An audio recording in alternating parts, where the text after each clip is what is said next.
Hey, what's up, guys? This is Dr. Vivek Palipuram bringing you the next lecturette in ECPE 127 random signals. In this lecturette, we are going to solve some problems based on the families of continuous random variables. So let's start with the uniform random variable. What I would like for you guys to do is pause your video here and try to solve for the CDF of a uniform random variable, its expected value and variance in terms of A and B. Then for the wheel problem, it's just a matter of plugging and chugging the values. A will be equal to 0 and B will be equal to 2 pi. Once you're done, you can unpause the video and I can show you the solution. Okay, guys, so we need to get the CDF of a uniform random variable. X is uniform.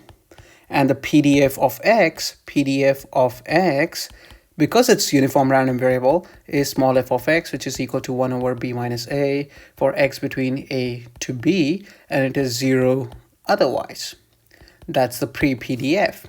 To get the CDF capital F of x, one integrates the PDF from negative infinity to infinity, or rather negative infinity to x. In this case, from negative infinity to a, this PDF is equal to 0. But from a to x, this PDF is 1 over b minus a. So when I integrate this, I get capital F of x, which is the CDF, as x minus a or b minus a for x between a to b, and it is 0 otherwise. Now notice here, guys, that it really doesn't matter whether or not A and B are inclusive or exclusive. It doesn't matter. That's because the probability that x takes on any of these two values is actually equal to 0. Next, I need to get the expected value of x. So let's work on the expected value of x. Expected value of a random variable is given by an integration from negative infinity to infinity x times f of x dx. Because this random variable has a PDF which is 0 from negative infinity to a, my integral will be from a to b. And when I evaluate this integral, I forgot the x term, so let me include that x term right here. There you go. So when I evaluate this integral, I get x squared over 2b minus a, and the limits are from a to b. When I put in these limits, I get b squared minus a squared over 2b minus a, which is equal to b minus a, b plus a, or 2 times b minus a, giving me b plus a or 2 as the expected value.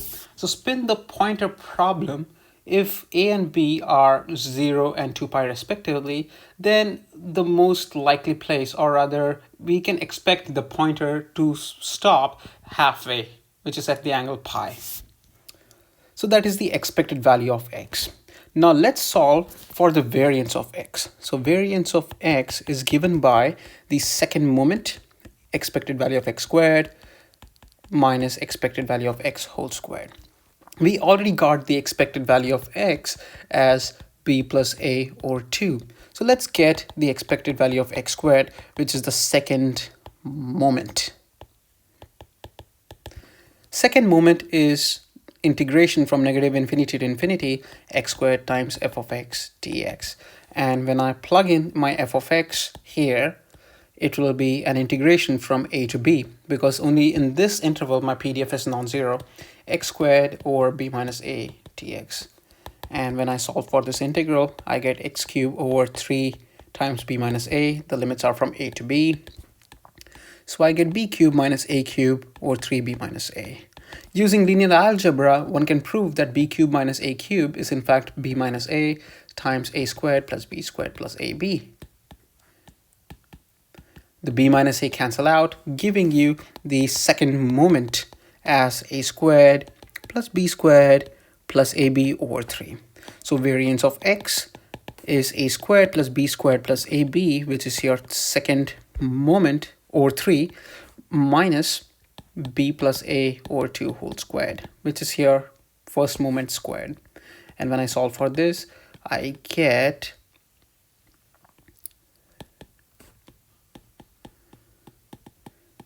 2ab, then I get 4a squared plus 4b squared plus 4ab minus 3a squared minus 3b squared minus 6ab over 12, giving me b minus a whole squared over 2. Because this numerator term becomes a squared plus b squared minus 2ab, which is essentially b minus a whole squared over 12. You can solve the wheel problem by plugging a as 0 and b as 2 pi. And you can get individual items like the CDF, the PDF, the expected value, and the variance.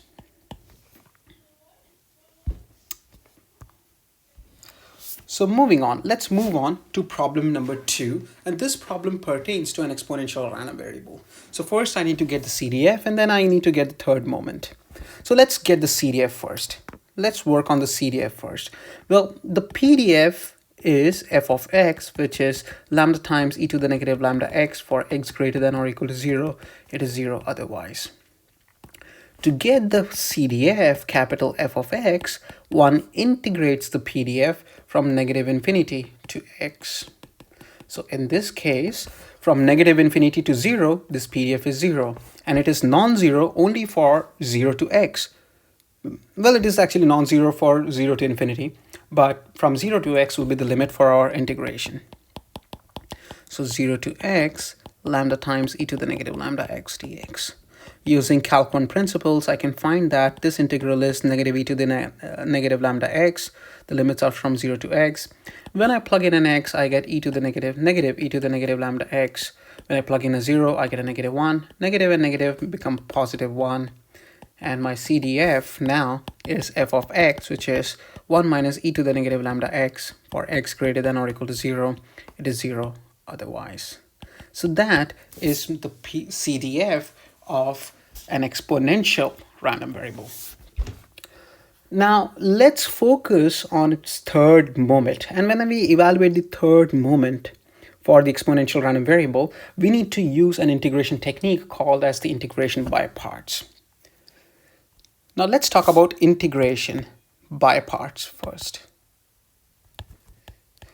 Integration by parts is a technique which is used to evaluate the integrals that take this form, where I1 is a function which is typically easily differentiable. So for example, x cubed is an easily differentiable function, because if I were to repeatedly differentiate d by dx of x cubed, I ultimately can end up with a value 0. So those functions whose repeated differentiation give you a 0 will be easily differentiable functions. So those functions that, or rather which, upon repeated differentiation give you 0 are easily differentiable. Correspondingly, your second function is going to be one which is easily integrable. Now those functions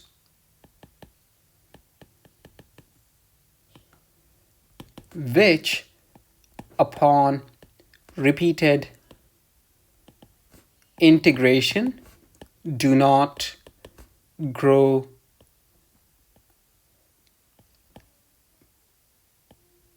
out of bounds. Let's not say out of bounds. I should use something else, which do not, let me call it, blow up. For example, if I were to repeatedly integrate x, I would get x squared over 2, then x cubed over 6, then x to the 4 over 24, and it rapidly blows up. Whereas functions like exponents give you exponents which do not blow up. And therefore, such functions are easily integrable. So when we perform integration by parts, first function is usually the one that is easily differentiable. The second function is the one that is easily integrable. Now I'm going to show you a graphical method which will help you solve very difficult integration problems by which are solved by integration by part easily. Now this is a graphical method that was introduced to me by one of my students in ECPE 127, and he acquired this technique from Delta College, and it's a quite useful technique here. So first, we need to actually evaluate expected value of x cubed, which in our case will be an integration from 0 to infinity x cubed times lambda times e to the negative lambda x dx. Now, x cubed will be a function which is easily differentiable, whereas lambda times e to the negative lambda x will be easily integrable. So what I'll do is I'll draw two columns here. In column 1, I'll place the easily differentiable function, and on column 2, I'll place the easily integrable function. Then I'll repeatedly differentiate along the first column until I get 0.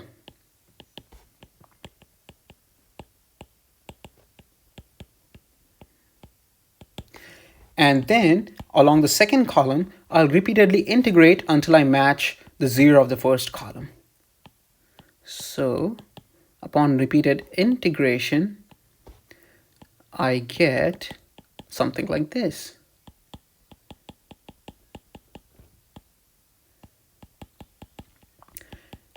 Next step is to connect the diagonally placed terms using a line, using multiple lines like this. So these diagonally placed lines are connected, and then I'll label these lines with alternate positive and negative signs.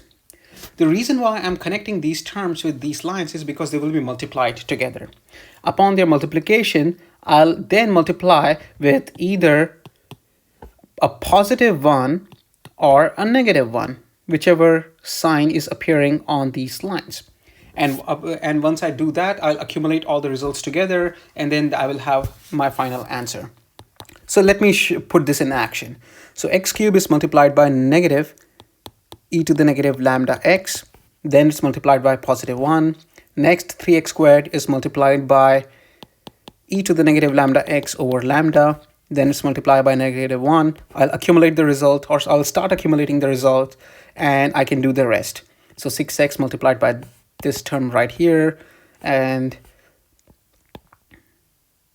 I get this, and then finally negative 6 e to the negative lambda x or lambda cube. Now the limits are from 0 to infinity. When I plug in an infinity, e to the negative infinity term rapidly goes to 0. But when I plug in 0, the first term disappears, second term disappears, third term disappears due to that x there, but the fourth term survives, and it is minus 6 over lambda cube, which is equal to 6 over lambda cube. So that is the third moment of an exponential random variable.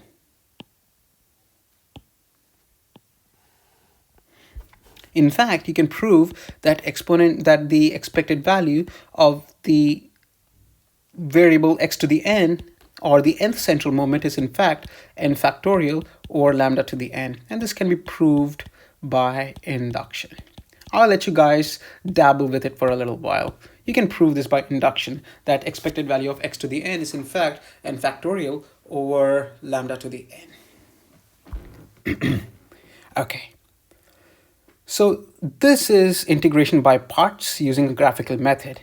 Using this method, rarely you will miss any of the terms. It usually gives very accurate results versus the conventional methods of integrating by parts. Now, the next problem that I'm going to discuss actually pertains or sounds like one of the real world problems. Right now, we are going through the crisis of COVID-19, and the physicians, clinical scientists across the world are working really, very hard to alleviate the situation. So to honor the hard work of those individuals, I dedicate problem number 3 to all of them. So let's say that a clinic is administering vaccine against a zombie virus, a hypothetical zombie virus. Let's say that the average time per customer is 5 minutes, and we need to find these probability values. So first, we need to find what is the probability that a customer has to wait more than the expected time. So let's say that there's a customer who's waiting, and they are measuring the time elapsed until they are serviced next. Let's say that they're next in line. So X, the time for which the customer has to wait, is going to be modeled by an exponential random variable. X is exponential in this case. And for the Friday's in-class participation problem that I gave you, expected value of an exponential random variable is 1 over lambda. So here, 1 over lambda is equal to 5 minutes. And therefore, lambda is equal to 1 over 5. Which tells you that the PDF of x, which is lambda times e to the negative lambda x, now will be 1 over 5 times e to the negative x over 5 for x greater than or equal to 0, and it is going to be equal to 0 otherwise. What we need to do is first find the probability that the customer has to wait more than the expected time. So part A, we need to find the probability that x is greater than the expected value of x. So we need to find the probability that x is greater than 5, because the expected value is given to you in the problem that it is 5 minutes. So to find this probability, I can also write it as, what is the probability that x is greater than 5 but less than infinity? So for this, I need to integrate from 5 to infinity, the PDF. I need to integrate the PDF. And when I do this integration, I get negative e to the negative x over 5, and the limits are from 5 to infinity. When I plug in an infinity, I get a 0. When I plug in a 5, I get negative e to the negative 1. Negative and negative give me positive e to the negative 1. Now the next question, the clinic calls for backup medical workers if the customer has to wait more than twice the expected time. What is the probability that the clinic has to call for a backup? So here I need to find the probability that x is greater than 2e to the x, expected value of x.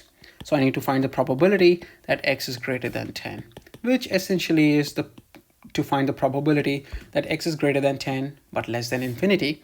So I will evaluate the integral from 10 to infinity, e to the negative x over 5 dx. When I solve for this integral and plug in the limits, I get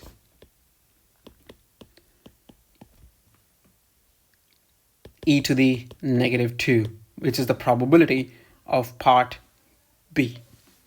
So there you go, guys. These are some simple examples that are solving probabilities pertaining to continuous random variables. Now we can solve some more problems pertaining to Erlang random variables, but those will be a little too long for a video. But instead, we are going to leave that to one of the in-class participation problems, or we can do that over WebEx as a group, with entire class participating. And those of you that are not able to make to that WebEx, I'll try to either record the video or record the proceedings, or I will record the work that I do in class to show you how to solve problems with Erlang random variables.